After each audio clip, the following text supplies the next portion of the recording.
കൂട്ടുകാരെ, നിങ്ങൾ ചിന്തിച്ചിട്ടുണ്ടോ ആമയുടെ പുറന്തോടെ എന്തുകൊണ്ടാണ് ഇങ്ങനെ വിണ്ട് കീറിയതുപോലെ ഇരിക്കുന്നതെന്ന്? അതിനു പിന്നിൽ രസകരമായൊരു ആഫ്രിക്കൻ കഥയുണ്ട്. നമുക്കത് കേട്ടാലോ?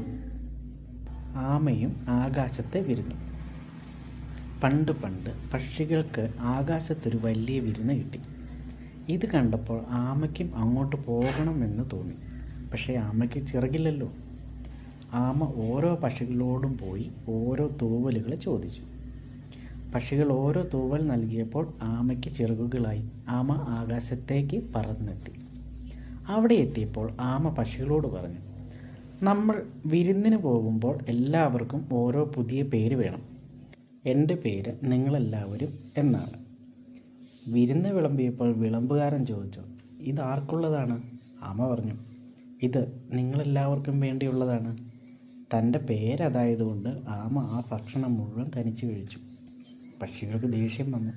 അവർ നൽകിയ തൂവലുകൾ ഓരോന്നായി തിരിച്ചു വാങ്ങി. ചിറകില്ലാത്ത ആമ ആകാശത്ത് നിന്നും താഴെ വീണു. അങ്ങനെയാണ് ആമയുടെ പുറന്തോട് പൊട്ടിയതും പിന്നീടത് തുന്നിച്ചേർത്ത് പോലെ ആയതും. ഈ കഥ നിങ്ങൾക്ക് ഇഷ്ടമായെന്ന് കരുതുന്നു. അടുത്തയാഴ്ച മറ്റൊരു രസകരമായ കഥയുമായി ഞാൻ വീണ്ടും വരും. അതുവരെ എല്ലാവർക്കും ടാറ്റാ.